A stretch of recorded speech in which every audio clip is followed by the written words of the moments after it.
Bonjour les amis, bienvenue sur commentphotographier.com. Alors aujourd'hui dans cette vidéo, je voulais vous parler du matériel que l'on doit avoir quand on débute, quand on veut commencer une carrière de photographe professionnel. Ça c'est toujours un peu la question que l'on se pose ou que l'on va se poser quand on veut se lancer dans ce type d'activité. Pourquoi? Parce qu'il y a différentes incidences, ça va être des incidences en termes de budget, on ne sait pas quel matériel acheter concrètement parce que ça va nous coûter quand même un peu d'argent. Donc avant de se lancer, déjà il faut savoir quel type de prise de vue on veut faire, dans quel type de marché. Est-ce qu'on veut être dans un marché de niche, comme je sais pas moi, un marché comme le mariage, un marché comme la photo de bébé, un marché comme la photo d'animaux de compagnie, que sais-je encore. Donc, et de photos d'architecture. Donc pour tous ces différents types de prise de vue, vous allez avoir besoin de matériel, parfois avec des spécificités en fonction de ces spécialités. Donc, déjà un boîtier de qualité, plein format, je dirais, c'est le minimum. Après, certains vont vous dire qu'il y a des boîtiers avec des capteurs un peu plus petits qui seront aussi bons, si ce n'est meilleurs. J'en disconviens pas. Après, malgré tout, vous voulez vous lancer en tant que professionnel, vous devez travailler avec du matériel de qualité. Maintenant, avec des hybrides, maintenant toutes les marques Canon, Nikon, Sony, enfin Sony les premiers, mais tout le monde se fait des hybrides de qualité, même encore plus pour longtemps des réflexes. Mais vous prenez de toute façon un plein format, réflexe ou hybride, mais prenez quand même du matériel de qualité, ça c'est quand même important. Après, c'est vrai que c'est pas le matériel qui va faire le photographe, ça je suis le premier convaincu de ça, mais malgré tout, c'est quand même bien d'avoir une marge de manœuvre beaucoup plus importante grâce au matériel en termes de montée en ISO, parce qu'on risque d'avoir des contraintes qu'un particulier n'aura pas. Dans les conditions de travail en usine ou des choses comme ça, si vous faites du professionnel, on va être confronté à des difficultés que l'on ne rencontrerait pas en tant que monsieur tout le monde. Donc il faut vraiment avoir du matériel, je dirais, de qualité. Et en termes aussi d'image, si vous venez faire des photos chez un client avec le matériel lambda ou de moyenne gamme, la personne qui vous rémunère pour ces photos-là, ça va peut-être le faire tiquer. Parce que lui vous donne de l'argent. Et s'il paye quelqu'un qui a du matériel comme lui là, ou comme son beau-frère, ça va peut-être lui rester en travers de la gorge. C'est pas systématique évidemment, mais faites attention à ça. Votre image c'est vraiment important, même si c'est que du subjectif, c'est pas du réel. Un photographe il a une obligation de résultat, il n'a pas une obligation de moyens. Donc vous pouvez toujours faire vos photos avec un téléphone si vous voulez, si votre client ça ne le dérange pas. On n'a qu'une obligation de résultat. Mais malgré tout, votre image vis-à-vis de vos clients, c'est quelque chose de très important. Ensuite, les objectifs. Essayez d'être le plus large possible. Après, le plus large, je dirais style 24-70, 70-200. Déjà pour commencer, 2 optiques zoom, ça sera très bien. Évitez d'avoir un 50 mm ou un 35 mm en focale fixe, non. Prenez du zoom, prenez des zooms de qualité, 24-70 de 8, 70-200 de 8. Vous pouvez en acheter d'occasion, j'irai idem pour le boîtier, vous pouvez acheter de l'occasion, ça n'a strictement aucun problème. L'optique, c'est pareil, c'est vraiment important d'acheter de la qualité. Parce que je dirais, au fil du temps, vous allez pouvoir garder les objectifs, changer le boîtier, mais les objectifs, vous pourrez toujours les garder. Si vous en prenez soin, vous allez les garder quasiment toute votre carrière. Flash, pas flash, moi je dirais, tout va dépendre de ce que vous voulez faire, de quel type de lumière, quelle écriture lumière vous voulez avoir. Tout ça, c'est des choses, mais normalement, je pense qu'il en faut de toute façon. Flash Cobra, flash professionnel, tout va dépendre des cibles et de ce que vous voulez faire. Donc ça peut aller du flash Cobra, du flash de reportage.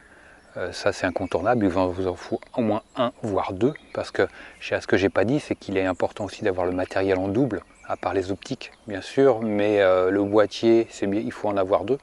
Parce que si le jour de prise de vue d'un travail avec un client, vous avez votre boîtier qui tombe en panne, il faut toujours avoir une solution de secours. Donc 2 boîtiers, flash de reportage, pareil, 2 flashs de reportage, ça c'est un minimum.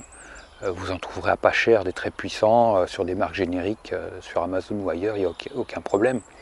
Ensuite, vous pouvez éventuellement vous équiper de flashs beaucoup plus puissants, style Elincron, Godox propose des solutions assez puissantes. Moi j'utilise de l'Elincron, du Ranger Quadra. Ça fait 10 ans que je les ai sur batterie, donc ça me donne une autonomie totale.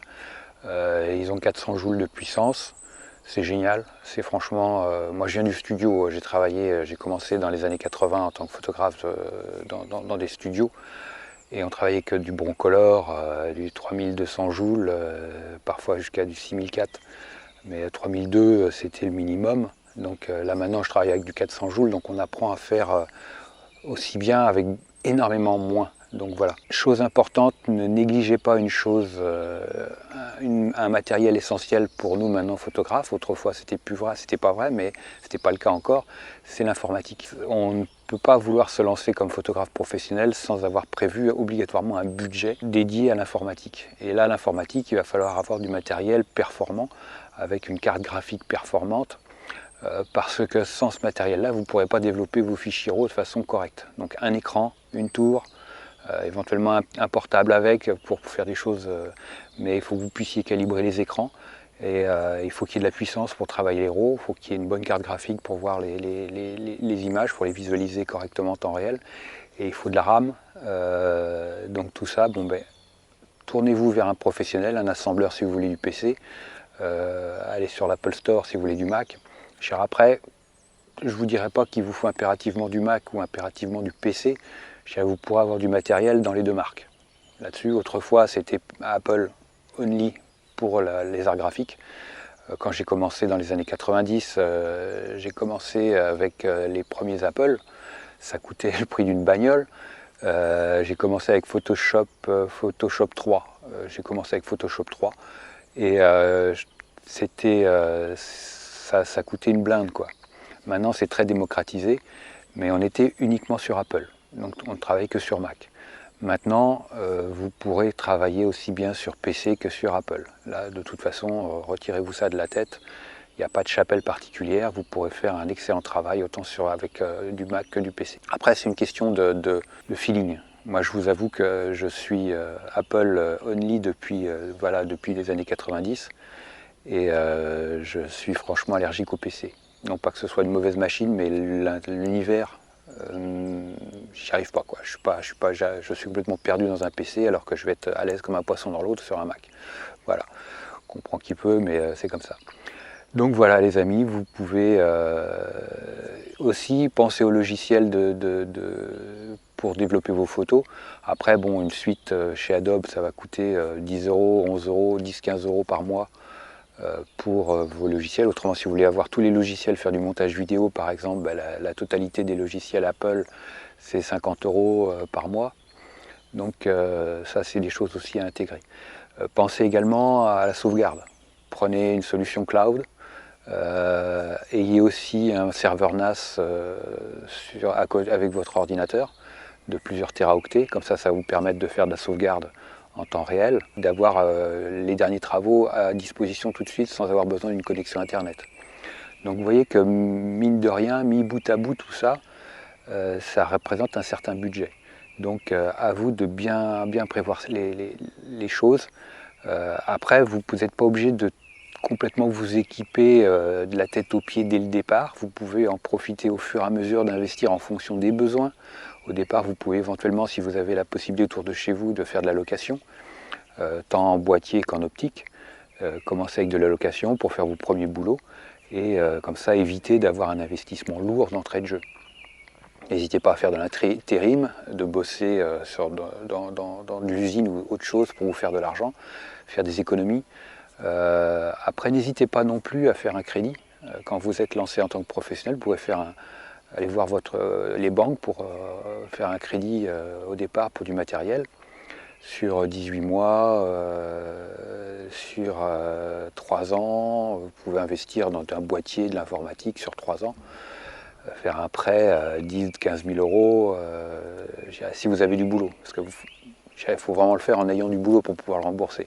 Parce qu'après, c'est pas cool de se lancer en ayant un chrome sur la tête et de se stresser pour se dire putain ce mois-ci il faut que je fasse du job pour payer mon crédit, quoi. Après, on oublie de se payer soi-même, on oublie tout et on est stressé. Donc c'est pas la bonne chose. Donc attendez d'avoir du boulot, une récurrence dans le travail, un certain chiffre d'affaires régulier pour pouvoir vous lancer dans ce type d'investissement avec une banque. Parce qu'il y a un aspect psycho qui est quand même important.